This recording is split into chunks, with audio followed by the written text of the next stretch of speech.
Bawat araw, tayo'y humaharap sa mga nangyayari sa lipunan. Mga pangyayari na nakakaapekto sa ating lahat.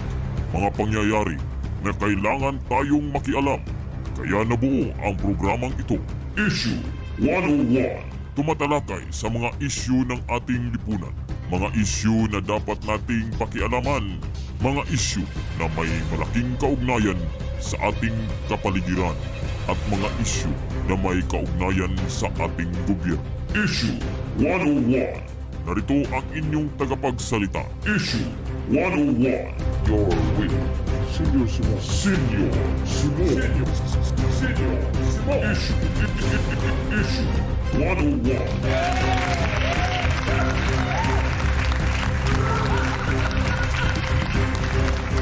Luzon, Visayas at Mindanao. Buong sa buong Pilipinas, buong mundo na may Pilipino. Welcome po sa isa na namang episode ng ating palatuntunan ng Issue 101. araw ngayon na Lunes 9 ng Pebrero taong 2026, Monday, February 9, 2026.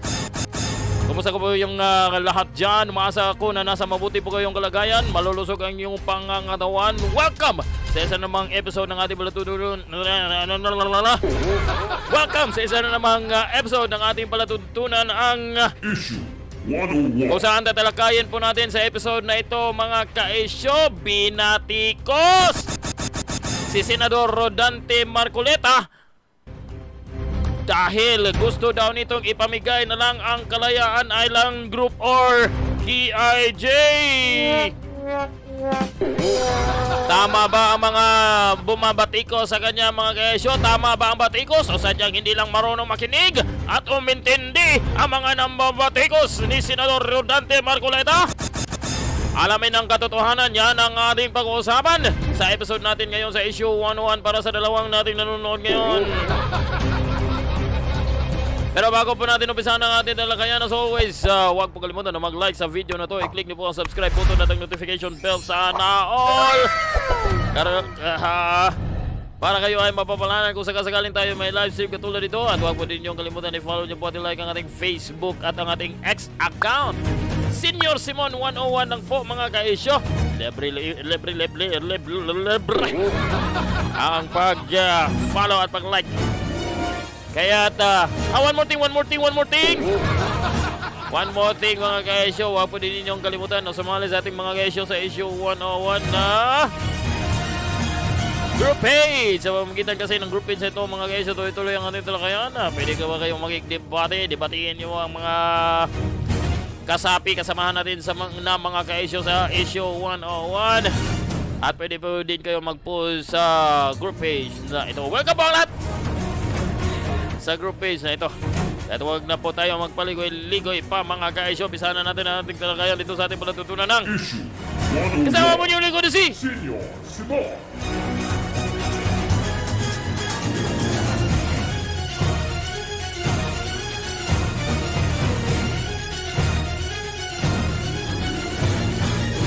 Senyor Simo. Alright, mga kaisyo. So ito ang balita, ha. Gagamitin natin na atin pong pakinabangan.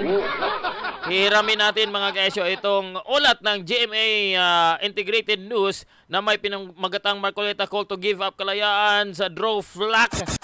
Pakinggan natin ang ulat, mga kaisyo, at atin pong alamin kung saan nagkamali itong mga bumatikos kay Senador Rodante Marcoleta. Ng mga taga-Pag-asa Island ang pahayag ni Senador Rodante Marcoleta na i-give up o bitawan na lang ang Kalayaan Island Group kung saan sila kabilang para anya mas madali. Ayon sa mga eksperto, maling sabihin na exclusive economic zone lang ang Batayan para sabihin teritoryo. Ulit ha. Ang reklamo ng mga balik.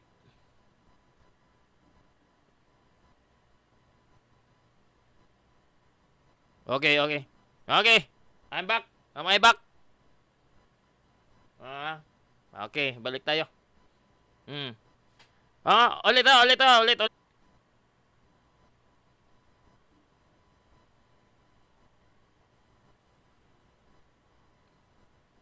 Okay. Pasensya na po kung putol-putol ang ating connection dito, mga kaisyo. Parang sinasapian kasi dito. So anyway, no, mga kaisyo, ha? Balikan na nga. Basta balikan natin mga kaisyo. Na sinabi daw ni Senador Marcoleta na i-give up ang Kalayaan Island Groups or KIJ.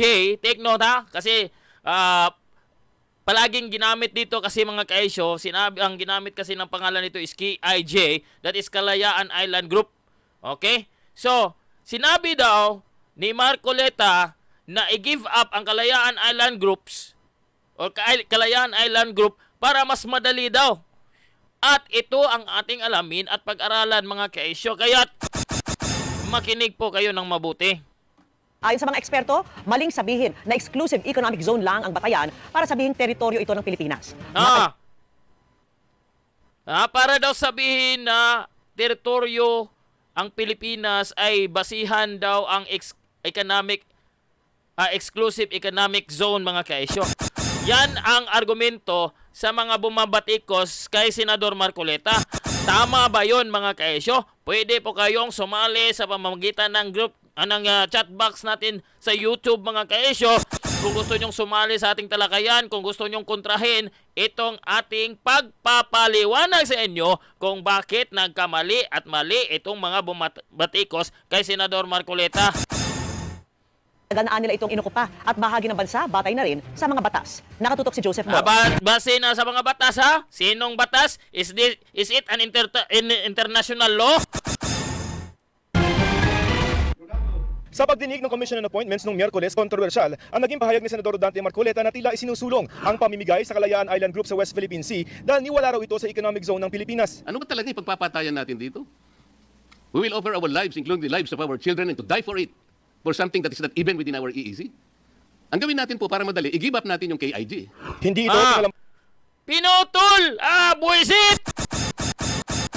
Hindi talaga itong mainstream media mga kaisyo. Sila talaga ang nagpapaapoy ng damdamin, nagpalagablab ng damdamin ng ating mga kababayan para magalit sa isang senador.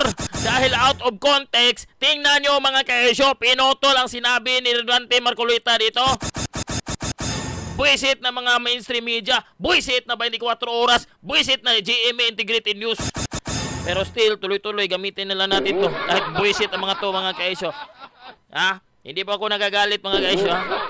Nagpapaliwanag lang po tayo. Well, ito po kasi makinig po kayo ng mabuti. Kasi, yung mga salita kasi na hindi buo na iparating doon sa tao, mga kaisyo, o kahit sino man, lalo na yung mga galit sa China, lalo na yung mga naapektuhang mga kababayan natin dyan sa Kalayaan Island Group, kung hindi kasi buo ang ulat, talagang magagalit ka. Take note mga kaisyo, pinutol. Iatras natin mga kaisyo para makita nyo po kung paano pinutol tingnan nyo po mga kaisyo. Appointments noong Miyerkules, kontrobersyal ang naging pahayag ni Senador Rodante Marcoleta na tila isinusulong ang pamimigay sa Kalayaan Island Group sa West Philippine Sea dahil niwala raw ito sa economic zone ng Pilipinas. Ano ba talaga ipagpapatayan natin dito? We will offer our lives, including the lives of our children, and to die for it, for something that is not even within our EEZ. Ang gawin natin po para madali, i-give up natin yung KIG. Hindi ito Pwisit, pinutol nila dyan sa bahaging yan mga kaisyo. Sino bang hindi magagalit kay Senador Marcoleta? Mamaya mga kaisyo, ipaliwanag natin kung mali ba ang sinabi ni Senador Marcoleta tungkol dito sa i-give up na lang natin. At ano ang konteksto sa kanyang sinasabi. Kasi nakakagalit pag ang ganitong media mismo dito sa Pilipinas, imbis na klaruhin yung mga sinalita o binitawang salita na mga newsmaker katulad ni Senador Marcoleta, ay sila pa mismo ang gumagawa ng kwento, iniba nila ang kwento mga kaisyo. Pinalampas si Senador Panfilo Lacson. So atin yung Kalayaan Island Group. And Pag-asa Island is a barangay of the Kalayaan Island Group Municipality. Isa pa tong gagong ito mga kaisyo na tinatakpan yung pagnanakaw ng kanyang among si Bongbong Marcos, ng kanyang among si Martin Romualdez Tambaloslos. Isa pa to mga kaesyo, si Pinky Lacson. Grabe itong ating mga namumuno mga kaesyo. In addition to mainstream media. Sinabi dito niya, atin bang Kalayaan Group? Island Group. Atin nga. Tama. Pero out of context doon sa sinabi ni Senador Marcoleta, which is, kung hindi po kayo bibitaw dito, malalaman nyo po ang buong katotohanan kasi paliwanag natin sa inyo from the arbitral tribunal itself mga kaesyo na desisyon. Okay, just stay put. Makinig po kayo ng mabuti para maliwanagan po kayo. Palawan, province of Palawan. This is the only inhabited barangay in the Kalayaan Island Group, and it is ours. Ang Kalayaan Dahil hindi sinabi ni Rodante Marcoleta, ni Senador Marcoleta mga kaesyo, na atin ba ang Kalayaan Island Group? Hindi po niya sinabi diyan. Hindi po sinabi niya na atin ba, hindi atin ang Kalayaan Island Group. Hindi po niya sinabi mga kaesyo ha. Mamaya, wag po kayong masyadong excited ha. Island Group ay binubuo ng 7 isla at 2 bahura na sakop ng lalawigan ng Palawan. Ang land area nito mahigit 88 hectares, kaya ito ang pinakamalaking munisipalidad sa bansa. Sa Pag-asa Island may nakatirang halos 400 residente at nakatatag dito ang isang barangay. Ang buhay ng mga taga-Pag-asa hindi nalalayo sa buhay ng maraming Pilipino na nakatira malapit sa dagat. Pero sila araw-gabi nakaharap sa banta hatid ng mga barko ng China na abot tanaw lamang nila. Kaya hindi nagustuhan ng mga taga-Pag-asa Island ang sinabi ni Marcoleta. We were offended. We take offense for what he has said kasi parang anong silbi nung bayan namin? Isa pa tong gagong to mga kaesyo. Hindi nakinig ng mabuti. Maraming gago sa ating bayan na imbis na palamigin yung ulo ng bawat panig ng China at ng mga Pilipino mga kaesyo, sila pa ang gagatong mga kaesyo. Anong silbi ng mga magigiting na mamamayan namin? Na kumbaga they have already given up yung greener pastures elsewhere in the country. Hindi ka nakinig. Just to stay there, being their kids. Isang resolusyon ang isusulong sa Sangguniang Pambayan sa Kalayaan sa Palawan sa susunod na linggo para ipatanggal sa record ng Senado ang mga sinabi ni Senador Rodante Marcoleta. Patanggal daw sa record ng Senado mga kaesyo.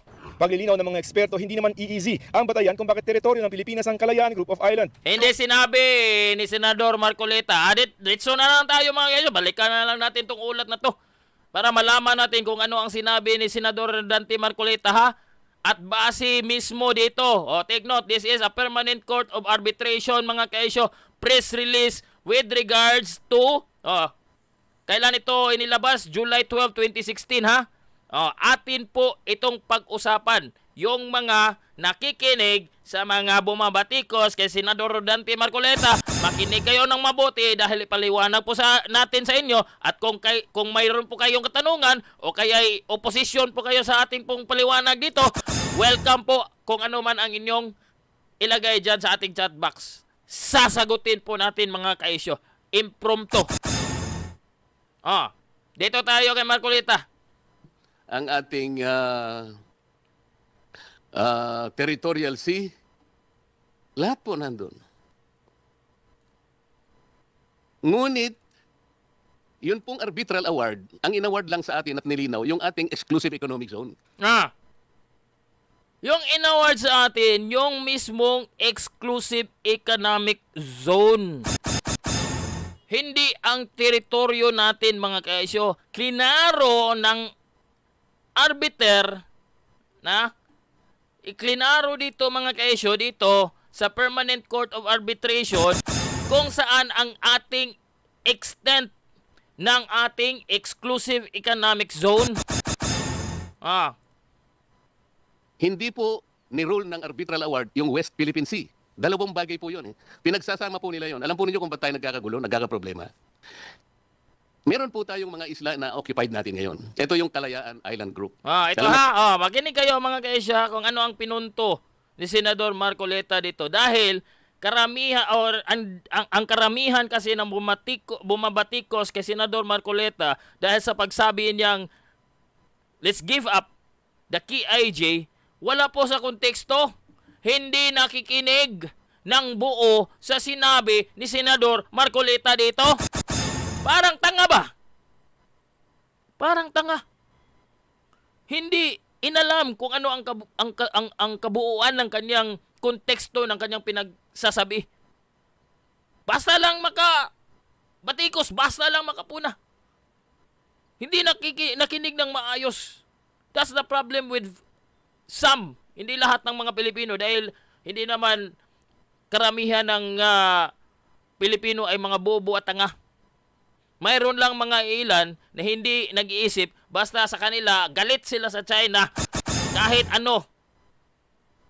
Pero hindi nila inalam na hindi lang po China ang nag-claim o mayroong mga itinayo o mayroong mga claim na mga lugar dyan sa South China Sea, mga kaisyo, o kaya sa West Philippine Sea. Po ninyo yun. Meron tayong 4 na features in the Kalayaan Island Group. Ito po yung pag-asa, yung parola, yung kota, at yung langkiam. Captain, alam po ninyo yan. Incidentally, Mr. Chairman, ito pangalan Pag-asa Island ito. Google Map ito, ha? Google Map ito. Hindi ito nakapangalan na Pag-asa Island. Anong pangalan? Tito Island. International name po ang pagkilala. Ito kasi ang gusto na iparating ni Rodante Marcoleta, ni Senador Marcoleta, mga kaesyo, sa atin upang maliwanagan tayo, kasi mahirap na makipaggera tayo sa makipaggera tayo laban sa China sa dahilan na hindi natin lubusang alam kung ano ang ating pinaglalaban. Take note, ha. Ito ang Tito Island or tinawag nilang Pag-asa Island, mga kaesyo, na mayroong airstrip, mayroong mga kabahayan dyan. Take note, ha, kung gaano ito kalayo mula sa Palawan, mga kaesyo. Yan ang Tito Rips, ha. Tingnan nyo po, this is the Kalayaan Island Group. Tapos ito yung Spratly Islands, mga kaesyo. Take note, ha. Saan? Gaano kalayo ito from Palawan, mga kaesyo? Nakita nyo po ba kung gaano kalayo yan mula sa Palawan? Tapos, sige, tuloy po natin si Senador Marcoleta. They are way, way beyond our EEZ. Wala po way, way beyond from our EEZ. Ito po ang kanya sinasabi, ha. Sinabi, ito ang Spratly Islands.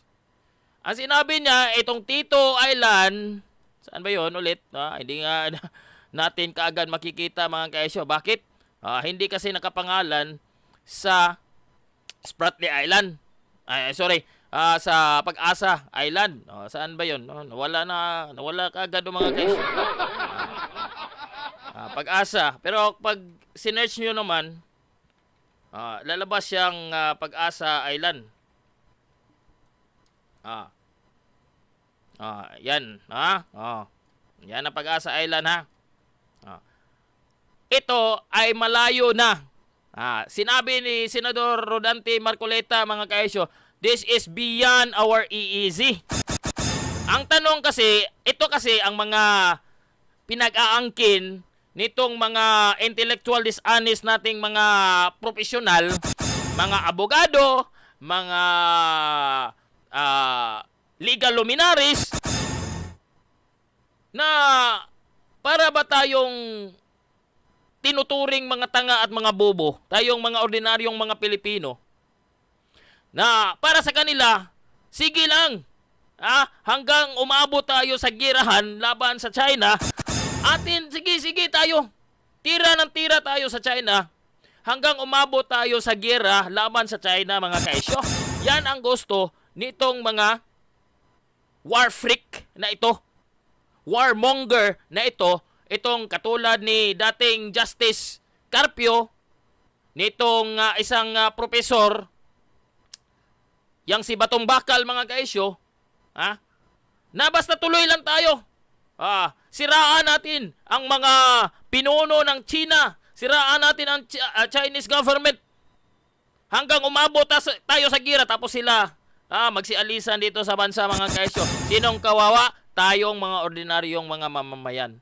Yan ang pinunto kasi ni Senador Marcoleta. Papasok ba tayo sa gera laban sa China sa dahilan na hindi natin talagang alam kung bakit tayo nakipaglaban? Sila sakop ng EEC? Hindi sakop ng EEC ang Pag-asa Island, itong Tito Island mga kaesyo, international name yan. Alam po ba ninyo yon, Captain? Sagutin lamang po ninyo. Alam po ba ninyo na sila po'y wala doon sa limit ng ating exclusive economic zone? Be honest. It is beyond within our EEZ, sir. Biyan ni our EEC. Bobo pala to mga kaesyo. Bobo din itong captain na to. Hindi alam kung ano ang katotohanan. Grabe mga kaesyo. Basta lang makarinig na propaganda. Atin yan. EEC daw. Loob daw na sa ng EEC natin.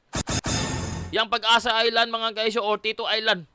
So hindi po ninyo alam na sila po'y wala doon sa EEC? Ang akala po ninyo, they're within our EEC? Sir, we are already occupying those islands. No. Chairman, Occupation doesn't mean later mga Tinatanong ko kaesyo, lang doon po. tayo sa arbitration mamaya. alam po ba ninyo yung ating KIG na binubuo ng 4 na features ay wala po sa sakop ng ating exclusive economic zone? Huwag po kayo mahiya. Kung hindi po nyo alam, I will not take it against you. Alam po ba ninyo na wala siya at hindi sakop ng ating EEZ? Yung 4 na features ng Kalayaan Island Group? Walang nag-chat dito. Ayaw nilang malaman. Kaunti lang kasi nanonood sa atin dito mga kaisyo. So ayaw kasi malaman nitong iba ang katotohanan. Basta lang makabatikos. Kahit ang narinig nila ay only a few seconds ng sinabi ni Marcoleta, batikos ka agad. Sir, those islands can also generate EEZs within. Those islands daw can generate EEZ. Mr. Chair, ang gusto ko lang sana sagutin niya kung mamaya po pupunta tayo doon eh. Alam po ba ninyo o hindi nyo alam na yung 4 features ng KIG are not within the limits of our EEZ? Yun lang po ang tanong. Sir, it we base the limits from the mainland Palawan, sir. It is Kapitan, ito pong 4 na ito ay wala po sa ating EEC. Yun po yung malinaw. Kasi po, kaya po nagkakaroon ng pagtatalo. Hanggang ngayon, baka akala po ninyo, nandun sila sa EEC. Itong captain na to mga kaisyo, hindi pa pala niya alam. Wala pala siyang alam. Mayroon tayong klaseng mga ganitong mga namumuno mga kaisyo, walang alam. Wala po. They are outliers at nandun na po sila sa high seas. Mamaya po, sa pagtatanong ko malalaman ninyo. Ngayon, ang sinasagot ninyo, itong KIG generates its own exclusive economic zone. Hindi po. Sino po nagsabi sa inyo that basahin po ninyo yung arbitral award. Malinaw po ang sinabi na ito pong Spratlys and the KIG are rocks and they do not generate EEZ. Dito po tayo nagkakaroon ng problema. Pinipilit po natin na pag-isahin, parang interchangeably we're using the EEZ and the West Philippine Sea as one. Hindi po eh. Klaro ba yun, mga kaisyo? Klaro ba yun? Iba yung West Philippine Sea, iba yung exclusive economic zone. Pinag-isa kasi interchangeable. Tingnan po ninyo, Chairman, in Administrative Order number 29, this is 2012, sinabi po niya, yung extent po ng ating West Philippine Sea, they invoke Presidential Decree 1596 at nandun nga po yung KIG. Kaya po nahihirapan ngayon ang NAMRIA, including the Department of Foreign Affairs. Nandun po sa AO 29, Section 3 and Section 4, they are being ordered to prepare the charts, the maps, and to prepare an official map of the West Philippine Sea and deposit it in the office of the UN Secretary General and notify the appropriate international organizations, including the International Hydrographics Organization, in relation to it. Bakit hindi po nila magawa hanggang ngayon? After 17 years, Mr. Chair, are you surprised why the NAMRIA and the DFA are unable to do this? Kasi nga po yung KIG lies outside our EAC. At pag gumawa po sila ng mapa indicating the coordinates, appropriating the high seas, we will violate the UNCLOS itself. We will violate the UNCLOS o itong United Nations Convention for the Law of the Seas. Yun Or po yung laws of the sea. Or laws of the seas. Basta. problema. Ngayon, si Commodore Tariela, I don't know kung alam niya ito o hindi, he does not want to inform the public, including the rest of the members of the armed forces. Kapitan, we swear to the Constitution that we will defend the Constitution, all the laws and orders and regulations. Kapag ka magkakaroon po ng giyera sa pagitan ng dalawang bansa, kayo po ang una na sasagupa dito. Kaya dapat po mas interesado kayo kaysa sa amin. Ano ba talaga ipagpapatayan natin dito? Ito ha. Ready? We will offer our lives, including the lives of our children, and to die for it, for something that is not even within our EEZ. Ang gawin natin po para madali, i-give up natin yung KIG. Then, mako-coordinate na natin lahat. Kuha nyo? But until and unless, nandun yung Ay, ano ba nangyari dito? KIG, wala nga po nasa labas po ng ating exclusive economic zone. Paano po malalagay sa entire West Philippine Sea? KIG, wala nga po nasa labas po ng ating exclusive economic zone. Paano po malalagay sa entire West Philippine Sea? Mr. Chair, kaya po yun ang dahilan, hindi po tayo makagawa ng mapa para sana ma-submit na natin. And in our lifetime, we will able to see doon sa entire stretch ng South China Sea, lalabas doon ang West Philippine Sea. Nakita nyo mga kaisyo? Naintindihan nyo po ba, mga kaisyo, ang sinabi ni Senador Marcoleta dito? Naintindihan nyo po ba, mga kaisyo? Ito, Wikipedia to, South China Sea Arbitration. Ito mga kaisyo, neither the Republic of China nor the People's Republic of China were invited to the treaty negotiation after Japan renounced all claims to the Spratly Islands. This is after World War II, mga kaisyo, and other conquered islands and territories in the Treaty of San Francisco, and the treaty did not designate successor states. On August 1951, in reaction to China's exclusion from the talks, the PRC issued a declaration on the draft peace treaty with Japan by the US and the UK, and on the San Francisco Conference by the then Foreign Minister Zhou Enlai, protesting the absence of any provisions in the draft on who shall take over the South China Sea Islands. Kasama na riyan ang ating mga claims, mga kaisyo. It reasserted China's sovereignty over the archipelagos in the South China Sea, including the Spratly Islands, and reiterated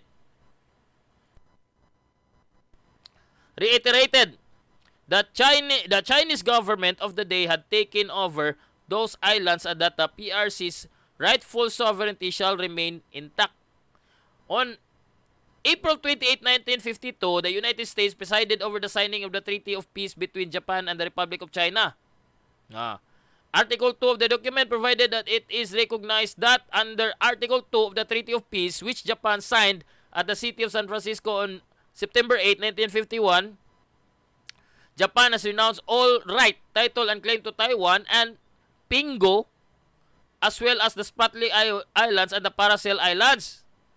The Philippines bases its claim on its geographical proximity to the Spratly Islands. Yan lang ang claim ng Philippines, mga kaisyo. In May 1956, the dispute escalated after Filipino national, makinig kayo ng mabuti, Tomas Cloma and his followers settled on the islands and declared the territory as Freedom Land, now known as Kalayaan, for himself, and later requested to make the territory a protectorate of the Philippines. Tomas Cloma even stole China's ROC's national flag from the Taiping Island. Ninakaw itong bandera ng China, mga kaisyo, mula sa Taiping Island. In July 1956, he apologized officially for his act and surrendered the flag he stole to China's embassy in Manila. On October 2, 1956, he wrote a letter and ensured he would not make further training voyages or landings in the territorial waters of China. So yan mga kaisyo. Now, ang punto natin dito sa naging desisyon pinagbabasihan ni Senador Rodante Marcoleta tungkol sa Spratly Islands. Kasi sa bahaging ito mga kaisyo, take note po. Dito sa bahagi, this is from press release ng Permanent Court of Arbitration published on July 12, 2016. Anong sabi dito sa bahagi na ito mga kaisyo sa status of features? The tribunal next considered entitlements to maritime areas and the status of features. The tribunal first undertook an evaluation of whether certain reefs claimed by China are above water at high tide. Kung ito daw ang mga ano ba sa Tagalog yung mga reefs? Basta reefs. Features that are above water at high tide generate an entitlement to at least 12 nautical mile territorial sea. Whereas features that are submerged at high tide do not. The tribunal noted that the reefs have been heavily modified. Nireclaim. Ito by land reclamation and construction. Recalled that the convention, yung UNCLOS, classifies features on their natural condition, kung ano ang original nito mga kaisyo. Not counting the reclamation or ano ang tinatayo sa isla na pinag-aagawan. Yan. Katulad nitong Tito Island mga kaisyo kasi inangkin natin ito mga kaisyo. Nireclaim natin, lagyan ng airport, pero naturally, wala po tayong mapagkukunan dyan. It is just a piece of land na wala pong natural resources na makasustain ng tao. Okay. Tuloy natin tuloy natin. Makinig po kayo ng mabuti sa mga apat na nanonood sa akin dyan. And relied on historical materials in evaluating features. Again recall that the convention, yung UNCLOS, classifies features on their natural condition. Not counting, not considering yung reclaimed, yung developed na feature mga kaisyo. And relied on historical materials in evaluating the features. Historical materials, ibig sabihin, kung kailan mayroong tumira, ano ang paggamit, utilization ng isla o yung feature mga kaisyo, kasi ito ang ginamit na term nito kasi feature. The tribunal then considered whether any of the features claimed by China could generate maritime zones beyond 12 nautical miles. Under the convention, yung UNCLOS, islands generate an exclusive economic zone of 200 nautical miles and a continental shelf. Take note Islands generate an exclusive economic zone of 200 nautical miles and a continental shelf. But rocks, itong sinabi ni Marcoleta, hindi yan sakop ng EEZ, hindi yan makaproduce ng EEZ.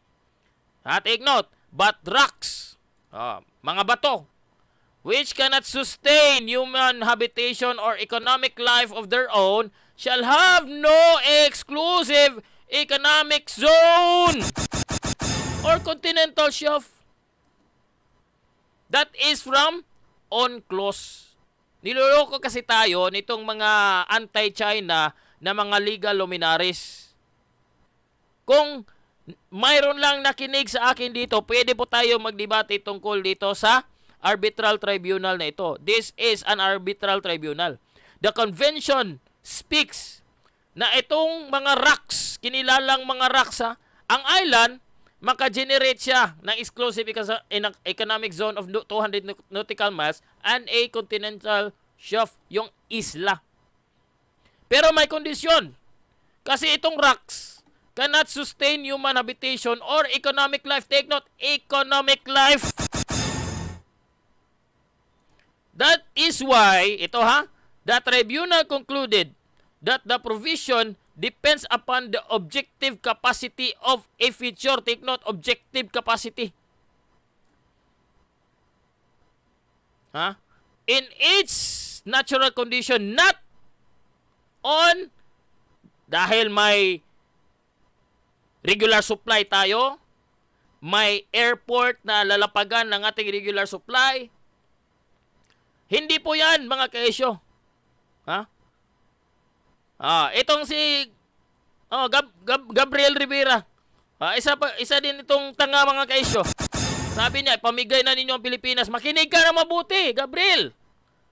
This is a way for us na aasenso ang ating bansa. Kung makinig tayo ng mabuti, mag-aral ng mabuti, magbasa at mag-intindi. Gabriel? Gabriel dong? Makinig ng mabuti, Gabriel, ha? Makinig ng mabuti. Ito po ang paliwanag. The tribunal concluded that this provision depends upon the objective capacity of a feature in its natural condition. Sinabi po natin, ipinaliwanag po natin kanina, ha? Kung ano ang konsiderasyon ng arbitration. This is arbitration.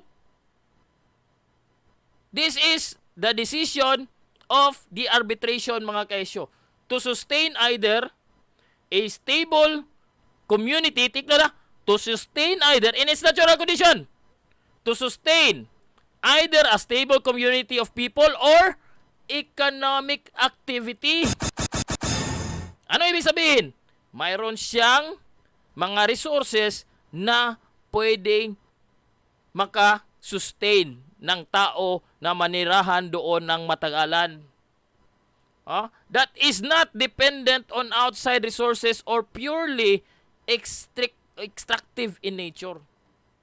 The tribunal noted that the current presence of official personnel, take note ito, official personnel, and many of the features is dependent on outside support and not reflective of the capacity of the features. That is what happened in the Pag-asa Island and the rest of the islands in the Kalayaan Island Group. The tribunal found historical evidence to be more relevant. Okay, ito. Historical evidence. Sino ang mas nauna at naninirahan dyan? Pero take note, ha? Take note. Kasi mali yung sagot ni Kapitan kanina. Sabi niya, yung Kalayaan daw Island ay nakaproduce because mayroong namamahala, ginawang isang bayan, yung isla, yung Kalayaan Island Group. So nakaproduce daw ito ng 200 nautical miles na exclusive economic zone. Pero sabi dito sa arbitration, mga kaesyo, hindi. Not automatically. Dahil sa kondisyon na hindi ito makasustain ng stable community o kaya'y economic activity. Now, dito tayo. The tribunal found historical evidence to be more relevant. Okay, ito. This is positive to us. Dahil baka sa pamamagitan ng historical evidence ay tayo talaga ang nangunguna sa pag-occupy, mga kaesyo, ng Spratly Islands. So atin talaga yan. Okay, tingnan natin. The tribunal found historical evidence to be more relevant and noted. Anong noted?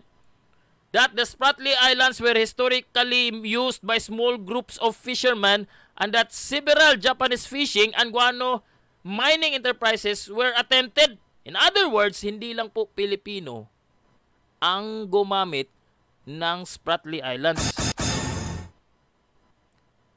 The tribunal concluded that such activity or that such transient use does not constitute inhabitation by a stable community. Again, the tribunal concluded. Arbitration kaya, di ba? Arbitration ang ating pagbabasihan, mga kaesyo, sa argumentong ito. Not just the Philippine law because this is the international waters. Dapat ang pagbabasihan natin ay international law. An on-clause ang pinagbabasihan dito sa Permanent Court of Arbitration na ito. Yan ang pinagbabasihan. Okay. So sabi dito, the tribunal concluded that such transient use does not constitute inhabitation by a stable community, and that all of the historical economic activity have been or had been extractive, not permanent.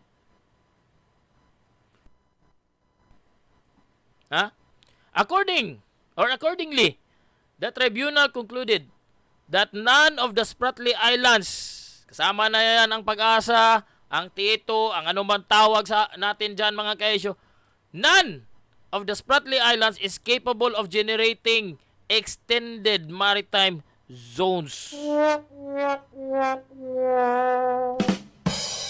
The tribunal also held that the Spratly Islands cannot generate maritime zones collectively as a unit. Having found that none of the features claimed by China was capable of generating an exclusive zone, economic zone, the tribunal found that it could, without delimiting a boundary, declare that certain sea areas are within the exclusive economic zone of the Philippines because those areas are not overlapped by any possible entitlement of China. Ibig sabihin mga kaisyo, ha? Kasi ang China ay nag-develop din ng kanilang mga features. Tayo, nag-develop din tayo ng features. Pag nag-develop sila ng features at i-consider yan na makakakuha ng maritime zones mga kaisyo o makapag-generate ng extended maritime zones, it will overlap our exclusive economic zone. So sabi ng tribunal, hindi pwede yan. Hindi pwede yan. Dahil base dito, tingnan po natin, ulit, balikan natin itong mapa ng Pilipinas mga kaisyo. Ito yung Tito Island, itong Pag-asa Island. Malayo po siya sa Palawan. It is way beyond 200 nautical miles. Kahit pa sukatan tayo. Oh, kahit sukatin pa natin mga kaisyo, measure distance galing dito hanggang dito. Oh, that is way beyond. That is already ilan? 223.18 miles. Beyond the 200 nautical miles of EEZ, economic or exclusive economic zone. Ha? Ba tayo? Oh. So yan mga kaisyo ang paliwanag. Okay, now sabi dito sa isang article ng ABS-CBN, kahapon to, what is the Kalayaan Group of Islands that became controversial after a senator statement suggesting the country give it up? Mali po ha, mali po. Hypothetical si Senador Marcoleta as a best option para tanggapin ng United Nations itong ating West Philippine Sea na delineation, na boundary. Dahil hindi po pwede natin kasi na gagamitin o i-claim itong hindi napaloob sa ating exclusive economic zone. Hindi po pwede yan. The Kalayaan Group of Islands, part of Kalayaan, a fifth-class municipality of Palawan. It's not synonyms to what internationally known as Spratlys, because Spratlys has more features which are not part of the KIJ. Pero, ang Spratly, mga kaisyo, is between Palawan and the KIJ. Niloloko tayo ng mga taon to. Tignan, no? Spratly Islands. Ito ang KIJ. Ha? Ito ang KIJ, ha? Kita nyo ang pointer natin dyan? Ito ang KIJ. Ito ang Spratly. Saan ba yun? Wala. Saan ba yung pangalan? Ito ang Spratly. That is in between Palawan and the KIJ. Niloloko din tayo ng ABS-CBN na to. Tribunal. This is final mga kaisyo.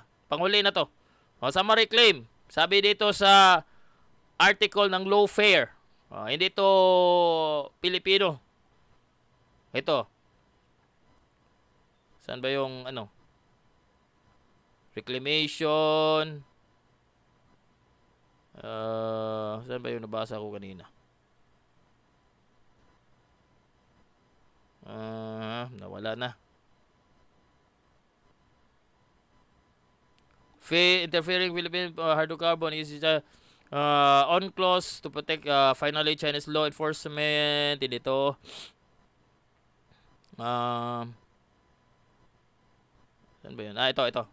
The Philippines saw that as to whether certain land features in the Spratly Islands claimed by both China and the Philippines are properly characterized as islands, low tide, yada yada.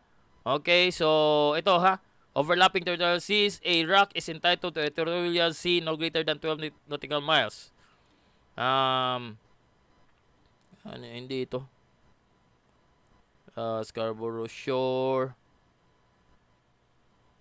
Anyway, mga kaisyo, basta yung sa katulad lang kasi itong article na to, mga kaisyo. Now, lately, ito na naman si Boy Guapo, mga kaisyo.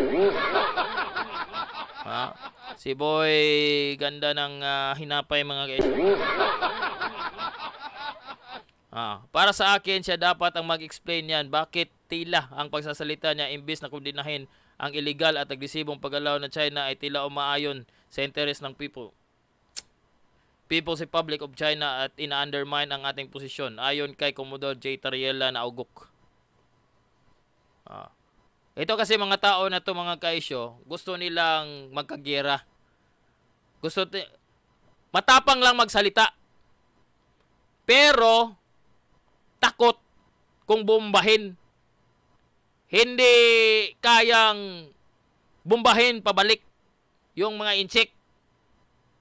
Unlike yung Vietnam, na kung anong gagawin ng China ay makipaglaban sila. Kung bombahin, bomba po. Bomba din. Pabalik. Itong katulad ni Tariela, mga kaisyo, na ugok na takot. Takot hanggang bunganga lang, mga kaisyo. Hindi kayang makipaglaban ng yung labanan talaga itong mga barko ng China, mga kaisyo. Hanggang bunganga lang itong si Tariela.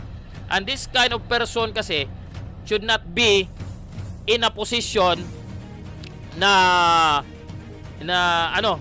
siya ay makisali dito sa bangayan ng dalawang bansa, mga kaisyo. This is not the right person na magsalita tungkol sa o makisali sa usapin ng agawan dyan sa South China Sea o West Philippine Sea, mga kaisyo. Hindi po ako pro-China, ha? Ako lang po ay pro-Philippines. Ano ang interest ng Pilipinas, mga kaisyo? Gusto natin makipagkaibigan sa China. Gusto natin na magkaayos, mayroon tayong maayos na relasyon sa China para sa ikaunlad ng bansa natin. Then well and good. That is my objective. Pero kung makipagbangayan tayo hanggang ayaw nang makipagkaibigan ang China sa atin, to the point na hindi na sila bibili ng ating mga produkto, tapos pa-deport nila yung mga OFW natin na nasa China, mga kaisyo. Ewan natin kung ano ang mangyayari sa bansang ito. So dyan, mga kaisyo, hanggang dyan na po tayo dito sa ating palatuntunan ang Issue 101.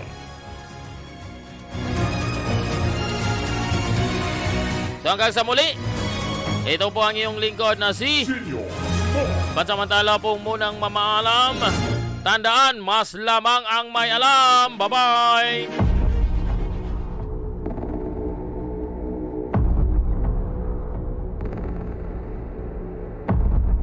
At yan ang Issue 101.